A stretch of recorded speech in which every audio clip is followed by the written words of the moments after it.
Olá, seja bem-vindo a mais um vídeo no canal da Iató.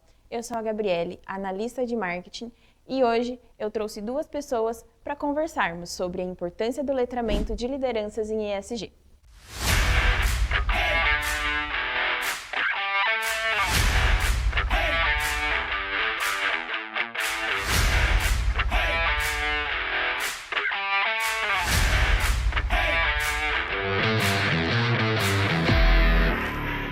Hoje nós estamos aqui com a Renata, que é nossa Relações Públicas, e a Ana, parte do nosso time de RH, que já vai responder a primeira pergunta dessa nossa entrevista. Ana, por que você considera o letramento em ESG tão importante para as lideranças hoje em dia?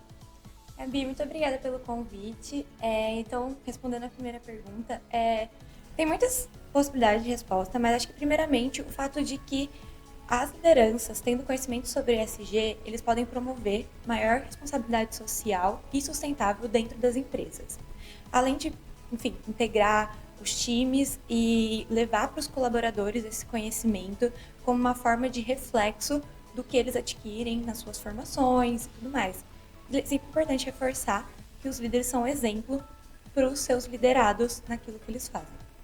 Rê, de que maneira o treinamento em ESG pode capacitar líderes a fazerem escolhas mais sustentáveis e éticas nas suas organizações? Legal. Acho importante a gente entender que conhecimento é poder. Então, a partir do momento que eu sei como as coisas são feitas, a gente consegue mudar o modus operandi. Isso é, a gente consegue revisar processos, a gente consegue olhar para a cadeia de fornecedores e entender o que de fato está sendo feito na ponta. E assim a gente consegue fazer de ponta a ponta um processo mais ético e sustentável. Perfeito, Rê. E aproveitando um pouco do gancho dessa resposta, Ana, traz um pouco para a gente quais são os benefícios que as empresas podem ter ao ter líderes capacitados em ESG. Legal, Gabi. Eu penso em responder essa pergunta dividindo ela em 3 partes, justamente utilizando as siglas do ESG para nos auxiliar nesse processo. Então, olhando para a parte ambiental, as empresas elas precisam repensar os seus processos, visando não ter um impacto ambiental com aquilo que eles produzem. Então, os líderes eles são grandes agentes de transformação, de solução em relação a isso.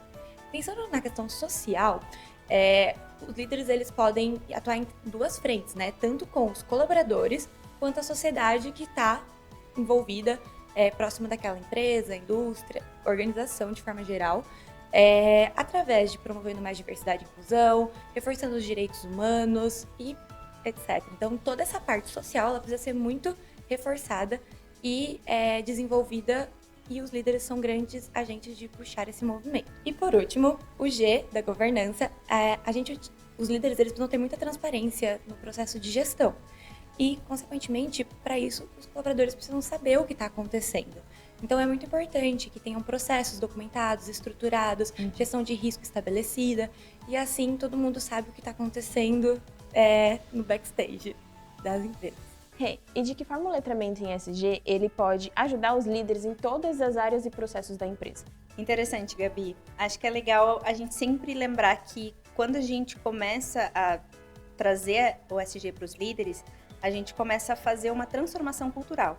Isso é, a gente começa a conscientizar toda a empresa de que elas estão entrando em novos processos e que o viés tem que mudar. Então, a partir do momento que se eu sou um líder e eu olho para algo e eu vejo que tem novas formas de fazer e que precisa estar mais adequadamente, né, ser mais sustentável, eu, então, vou começar a corrigir isso.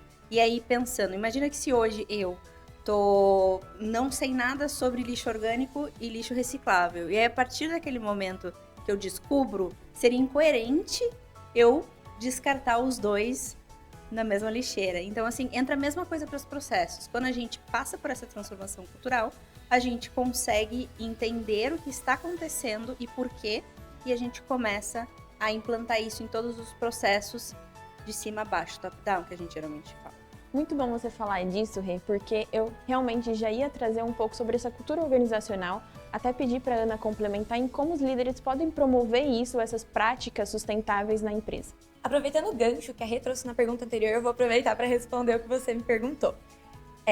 Sobre a questão da cultura, a cultura, primeiramente, acho que é muito importante destacar que é algo que é construído diariamente, né? E ela precisa estar enraizada. A gente não pode chegar e falar, vamos propor cultura e todo mundo hoje vai ter cultura organizacional, porque não é assim que funciona, é algo que está enraizado, tem que ser divulgado, tem que ser promovido diariamente. Além do fato de que os colaboradores também vão passando isso adiante conforme novos colaboradores vão entrando.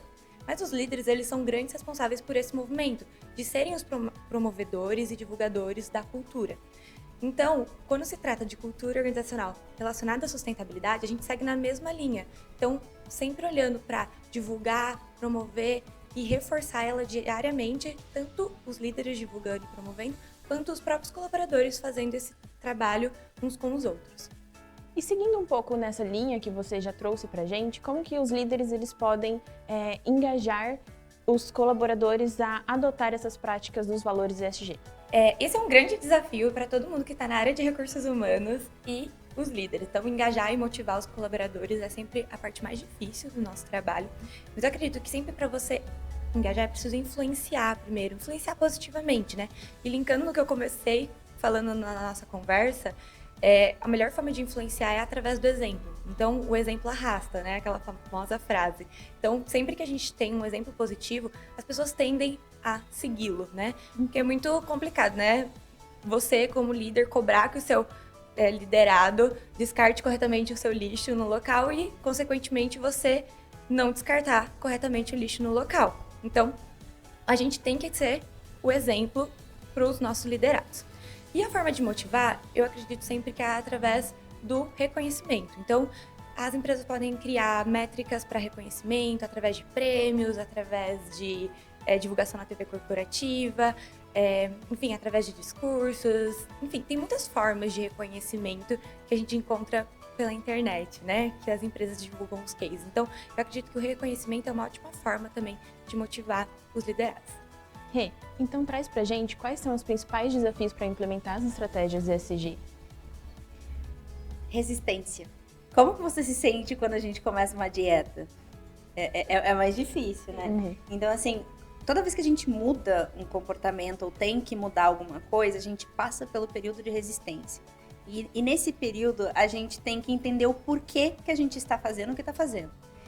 Porque esse momento de entender o porquê, ele entra quase como um treinamento. Ensinando as pessoas, influenciando as pessoas, né? Volta tudo que a Ana estava falando. Assim que eu consigo influenciar, eu também consigo fazer elas entenderem o contexto, eu também consigo fazer com que elas mudem o comportamento. E aí eu quebro a resistência. Mas isso é um tempo. Então, tudo que a gente precisa começar, a gente também precisa entender o porquê do estamos começando. E como é que a gente supera? Treinamento, explicando, reforçando. E essas é algo contínuo, nunca é algo que tem fim. É sempre contínuo. E isso também que você traz, Rê, ele traz muito dessas oportunidades que se tem quando implementa o ESG na empresa, né? Até como uma melhora de marca perante aos consumidores, sendo B2B ou B2C, né? Sim, e é interessante que quando a gente tem uma imagem positiva para o mercado, porque ele sabe que essas ações são reais, a gente também atrai novas oportunidades de investimento, a gente também diminui a questão de risco dessa imagem e também entre outras questões de compliance e afins. Então tem toda uma melhoria de marca e reputação que a gente consegue trazer. Além do fato de que a gente acredita muito que hoje os candidatos, né, as pessoas que estão no mercado de trabalho, elas buscam vagas e empresas que estejam alinhadas com seus valores, né? E principalmente com o movimento ESG ganhando força, os talentos disponíveis hoje no mercado de trabalho têm buscado empresas mais verdes para se trabalhar. Perfeito, meninas. Eu agradeço muito o nosso papo de hoje, foi muito enriquecedor. E se você que está assistindo a gente acompanhou até o final, tiver alguma dúvida, pode deixar nos comentários que depois a gente responde para vocês. E não se esqueça de curtir, se inscrever e ativar o sininho. Até mais!